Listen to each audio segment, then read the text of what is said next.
예, 방금, 삼동 리포체, 로살링 자와캄첸에서 삼동 리포체에 반야신경 4일 중에 2일째 법회가 끝났습니다. 그걸 최대한대로 짧게, 제가, 요약이라고보다는 제가 기록한 것을 바탕으로 최대한대로 짧게, 한번 간단하게 오늘 한 것을 요약을 따끈따끈하게 방금 구운 고구마처럼 한번 잠깐 해보겠습니다.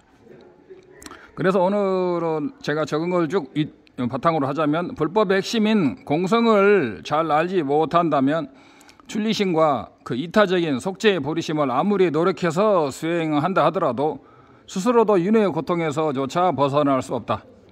그래서 소승의 팔성도에서도, 팔성도는 원래 수타원 이상에서 하는 것이니까 팔성도라고 그러죠.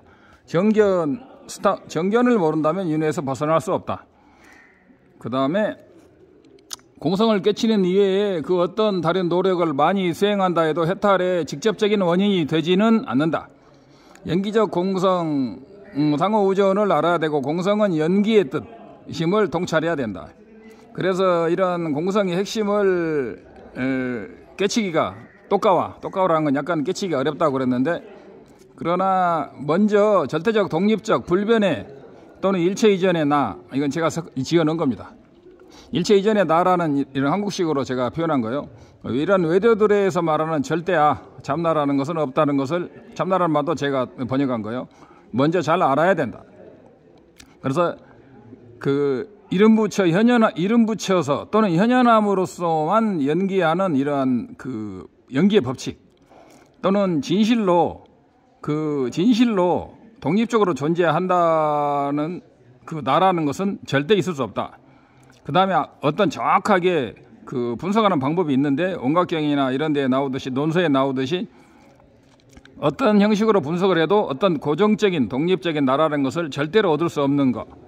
그 다음에 그러나 의지에서 완벽하게 의지원해서 발생함으로 인과의 거짓 없음, 이런 것을 그래서 상호우전임으로 공이고 상호우전임으로 연기가 거짓이 없음, 이런 것을 총체적으로 한 번에 알아야 되는 것입니다. 그런데 이제 그거 하지 않고 그냥 단순하게 정확하게 분석하는 방법도 모르고 여기에서 어느 것도 나가 아니니까 나가 없다라는 식으로 하게 되면 잠나나 마하얀 이론처럼 단멸에 떨어지게 될 위험이 엄청나게 높죠.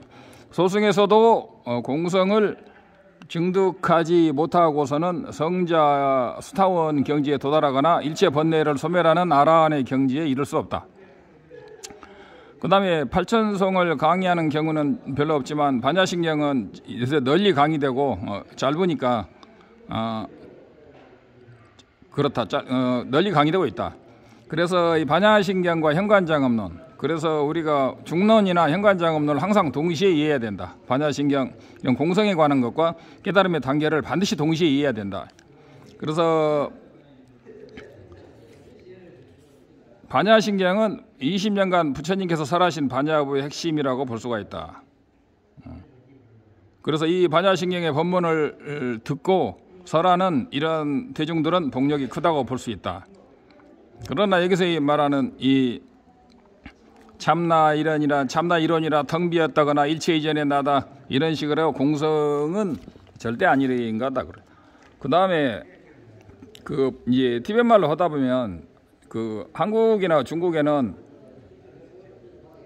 관자재보살 행심반 해가지고 바로 본문이 시작되는데, 그 원래 인도나 티벳에는 오리지널로 보면 그 이와 같이 나는 들었다가 반드시 있습니다. 그래서 그 다음에 이와 같이 나는 들었다 할 때, 반야신경은 대승경전이지만은 이와 같이 할 때, 나는 들었다 할 때 나가 안한존자라는 주장이 있고요.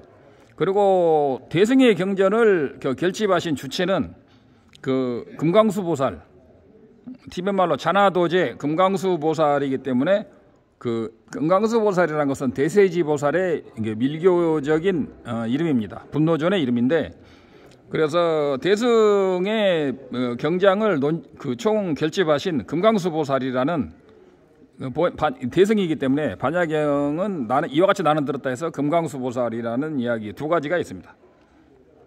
그래서 어느 것이 맞다고 하기보다 두 가지가 있다는 거 아시면 되고, 여기서 어느 한때에 그런데 어느 때는 삼전법륜 중에 이번에 반야부 제2 초전법륜 중전법륜이다. 어느 법을 정확하게 근기와 어떤 방편에 따라서 따로따로 설하심으로 어느 한때가 되는 것이다. 이거 정확한 어느 한때가 필요한 거다. 그래서 한때라고 그러셨다. 그 다음에 부처님께서 정각을 성취하시고 보드가야에서 49일간 머무르시다가 나중에 사르나트로 가셔가지고 최초의 초전법륜 사성제를 법문 하셨습니다. 근데 이제 반야 법문은 이제 나중에 중전법륜 16년째부터인가 우리 중국이나 한국에서는 21년째부터 살았다고 그렇게 되어 있죠. 그랬는데 자기의 풍보릴라 그럽니다. 이 반야신경을 설한 장소가 어디냐? 한국이나 중국에는 원문이 없으니까 그런데 영축산이다 이거죠. 영축산. 우리 그 8대 성지 수행 가면은 부처님이 영축산에 우리 성지순례 가죠. 영축산에서 법문을 설하셨다. 반야 그 다음에 마지막에 옛날에 그 후전법륜 때 법화경도 설하실 때도 그 영축산에서 법을 설하셨죠. 법화경을 설하시면서 깔라차크라를 밀교 본전을 놔둬가지고 제가 암라와티라는 곳에서 깔라차크라를 설하시고 현교는 영축산에서 법화경을 설하셨다고 하는 그거입니다. 그 영축산인데 이번에 이 반야신경도 영축산에서 1250 아라한과 대보살들이 함께 모였다. 대보살들이란 말이 금강경에도 없고 이제 여기 반야신경에도 중국 것은 다 빠져 있습니다. 왜 그런지. 그다음에 왜 영축산이라고 하느냐 그러면 그 독수리들이 많이 모여서 많이 거기에는 모이기 때문에 영축산이다. 또는 산 모양이 독수리처럼 생겨서 영축산이다.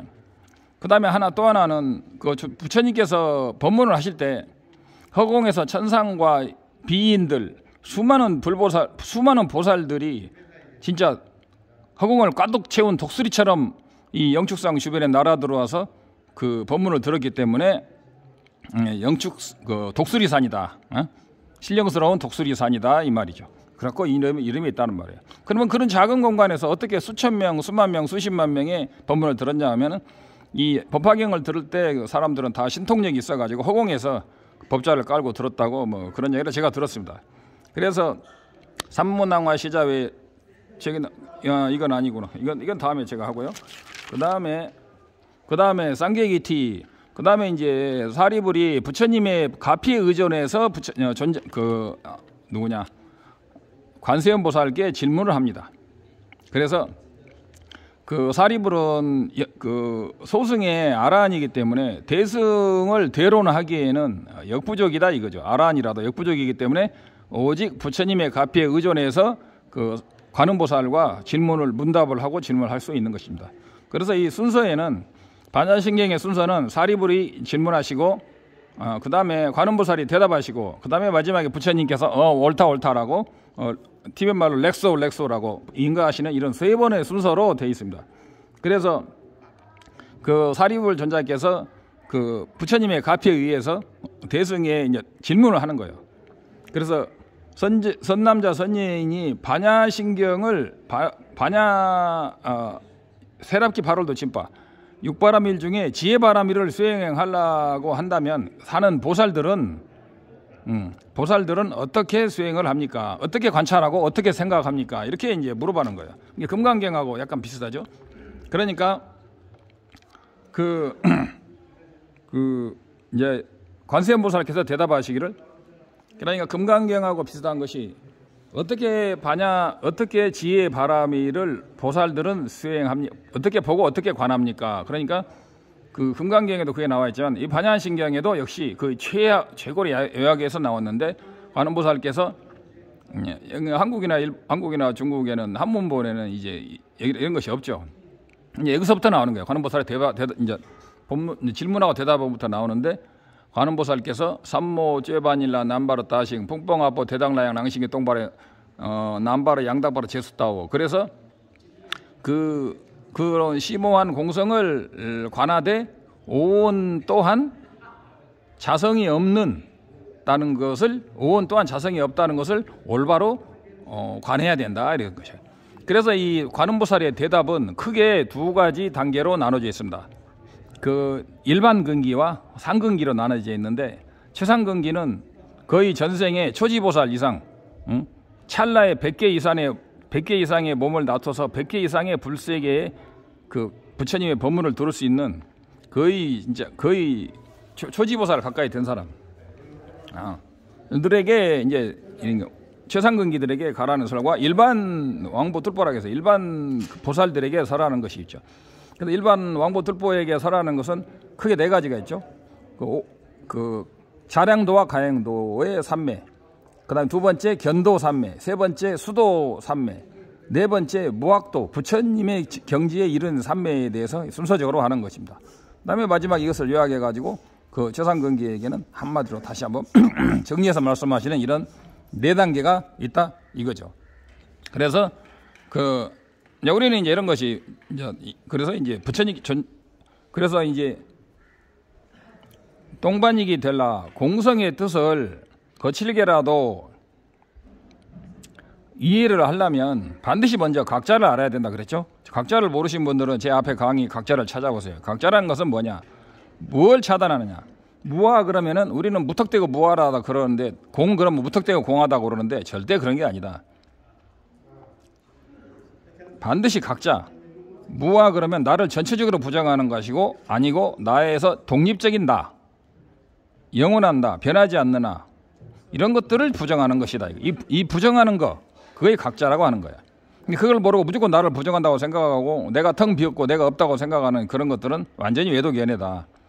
그렇지 않으면 이런 각자를 정확히 모르면 상변이나 단변, 뭐가 실제로 존재한다는 상변, 뭐 참나가 있다는 상변이 되거든. 단변 또는 텅 비어서 내가 없다는 단변에 떨어지기 십상이다. 이게. 그래서 무시이래의 윤회의 원인을 먼저 깊이 잘 명상해야 된다 이거죠. 12분이 지났는데 일단 끊고 이렇게 길게 될지 몰랐는데요. 끊고 다시 한번 하겠습니다.